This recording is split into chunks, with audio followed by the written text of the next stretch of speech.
قرآن مجید کی تلاوت، ترجمہ، تفسیر، حدیث، نعتیں، تجوید، گرامر کے لیے اس چینل کو سبسکرائب کریں، ویڈیو کو شیئر کریں اور لائک کریں۔ بسم اللہ الرحمن الرحیم۔ وَإِذَا لَقُوا الَّذِينَ آمَنُوا قَالُوا آمَنَّا وَإِذَا خَلَوْا إِلَىٰ شَيَاطِينِهِمْ قَالُوا إِنَّا مَعَكُمْ إِنَّمَا نَحْنُ مُسْتَهْزِئُونَ اللہ یستہزئ بہم ویمدہم فی طغیانہم یعمہون۔ اور جب ایمان والوں سے ملتے ہیں تو کہتے ہیں ہم بھی ایماندار ہیں، اور جب اپنے بڑوں کے پاس جاتے ہیں تو کہتے ہیں ہم تو تمہارے ساتھ ہیں، ہم تو ان سے صرف مذاق کرتے ہیں۔ اللہ تعالیٰ بھی ان سے مذاق کرتا ہے اور انہیں ان کی سرکشی اور بہکاوے میں اور بڑھا دیتا ہے۔ مطلب یہ ہے کہ یہ بد باطن مسلمانوں کے پاس آ کر اپنا ایمان اور دوستی اور خیر خواہی ظاہر کر کے انہیں دھوکے میں ڈالنا چاہتے ہیں، تاکہ مال و جان کا بچاؤ بھی ہو جائے اور بھلائی اور غنیمت کے مال میں حصہ بھی قائم ہو جائے۔ اور جب اپنے والوں میں ہوتے ہیں تو ان کسی کہنے لگتے ہیں، خلو کے معنی یہاں ہے انصروفو و ذہبو و خلصو و مضو کے، یعنی لوٹتے ہیں اور پہنچتے ہیں اور تنہائی میں ہوتے ہیں اور جاتے ہیں۔ بس خلو جو کہ الا کے ساتھ متعدی ہے، یہ معنی میں لوٹ جانے کے ہیں۔ فعل مضمر اور ملفوظ دونوں پر یہ دلالت کرتا ہے۔ بعض کہتے ہیں الا معنی میں ماں کے ہیں، مگر اول ہی ٹھیک ہے، اور ابن جریر رحمۃ اللہ علیہ کے کلام کا خلاصہ بھی یہی ہے۔ شیاطین سے مراد روسا بڑے اور سردار ہیں، جیسے علماء یہود اور سرداران کفار قریش و منافقین۔ ابن عباس رضی اللہ عنہ عنہ، ابن مسعود رضی اللہ عنہ اور دیگر صحابہ کا قول ہے کہ یہ شیاطین ان کے امیر امراء اور سرداران کفر تھے، اور ان کے اہم عقیدہ لوگ بھی، یہ شیاطین یہود بھی، انہیں پیغمبری کے جھٹلانے اور قرآن کی تکذیب کرنے کا مشورہ دیا کرتے تھے۔ مجاہد کہتے ہیں شیاطین سے مراد ان کے وہ ساتھی ہیں جو یا تو مشرک تھے یا منافق۔ قتادہ رحمۃ اللہ علیہ فرماتے ہیں مراد اس سے وہ لوگ ہیں جو برائیوں میں اور شرک میں ان کے سردار تھے۔ ابو عالیہ سدی ربیع بن انس یہی تفسیر کرتے ہیں۔ ابن جریر رحمۃ اللہ علیہ فرماتے ہیں ہر بہکاوے اور سرکشی کرنے والے کو شیطان کہتے ہیں، جنوں میں سے ہو یا انسانوں میں سے۔ قرآن میں بھی شیاطین الانس والجن آیا ہے۔ حدیث میں ہے کہ ہم جنوں اور انسانوں کے شیطان سے اللہ تعالیٰ کی پناہ مانگتے ہیں۔ ابو ذر رضی اللہ تعالیٰ عنہ نے پوچھا یا رسول اللہ صلی اللہ علیہ وسلم کیا انسان کے شیطان بھی ہیں؟ آپ نے فرمایا ہاں۔ جب یہ منافقین مسلمان سے ملتے تو کہتے ہم تمہارے ساتھ ہیں، یعنی تو جیسے تم ہو ویسے ہی ہم ہیں، ہم تو ان کے ساتھ ہنسی کھیل کرتے ہیں۔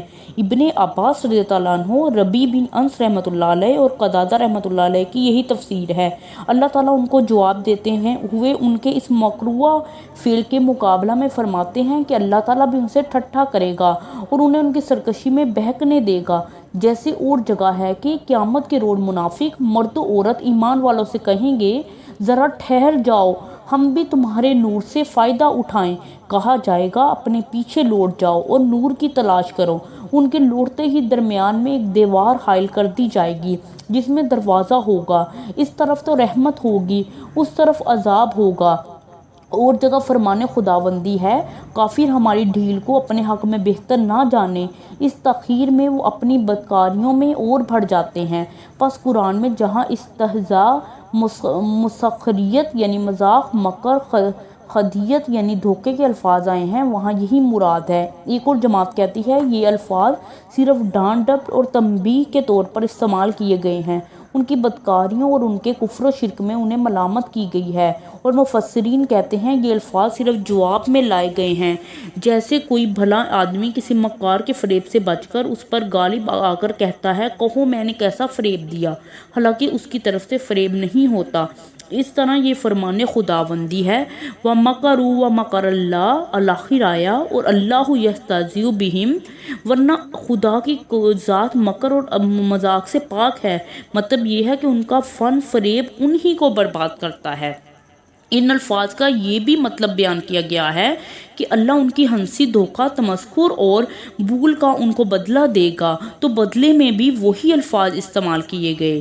معنی یہاں دونوں لفظوں کے درمیان کے دونوں جگہ جدا جدا ہیں۔ دیکھیے قرآن کریم میں ہے جزاء سیئۃ سیئۃ مثلھا، یعنی برائی کا بدلہ ویسی ہی برائی ہے۔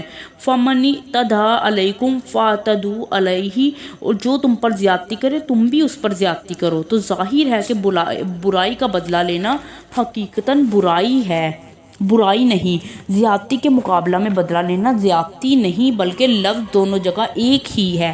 حالانکہ پہلی برائی اور زیادتی ظلم ہے اور دوسری برائی اور زیادتی عدل ہے، لیکن لفظ دونوں جگہ ایک ہی ہے۔ اسی طرح جہاں جہاں کلام اللہ میں ایسی عبارتیں ہیں وہاں یہی مطلب ہے۔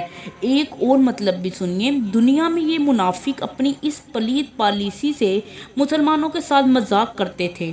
خدا نے بھی ان کے ساتھ یہی کیا کہ دنیا میں انہیں امن و ایمان مل گیا، اب یہ مست بن گئے۔ حالانکہ یہ عارضی امن ہے، قیامت والے دن انہیں کوئی امن نہیں، یہاں گو ان کے مال اور ان کی جانیں بچ گئیں، لیکن خدا کے ہاں یہ دردناک عذابوں کا شکار بنیں گے۔ ابن جریر رحمۃ اللہ علیہ نے اسی قول کو ترجیح دی ہے اور ان کی بہت کچھ تائید کی ہے، اس لیے کہ مکر، دھوکہ اور مذاق جو بلا وجہ ہو اس سے تو خدا کی ذات پاک ہے۔ ہاں انتقام، مقابلے اور بدلے کے طور پر یہ الفاظ خدا کی نسبت کہنے میں کوئی حرج نہیں۔ ابن عباس رضی اللہ عنہ بھی یہی فرماتے ہیں کہ یہ ان سے بدلہ ہے اور ان کی سزا ہے۔ یمدہم کا مطلب ڈھیل دینا اور بڑھانا بیان کیا گیا ہے، جیسے فرمایا ایحسبون انما نمدہم بہ الآخر آیا، یعنی کیا یہ لوگ سمجھ بیٹھے ہیں کہ ان کے مال اولاد کی بڑھوتی ان کے لیے کوئی بھلی چیز ہے؟ نہیں نہیں، انہیں صحیح شعور ہی نہیں ہے۔ اور فرمایا سنستدرجہم من حیث لا یعلمون، اس طرح ہم انہیں سہج سہج پکڑیں گے کہ انہیں پتہ بھی نہ چلے۔ تو مطلب یہ ہوا کہ ادھر یہ گناہ کرتے ہیں، ادھر دنیاوی نعمتیں زیادہ ہوتی ہیں، یہ بھول جاتے ہیں، حالانکہ دراصل وہ عذاب ہی ہے۔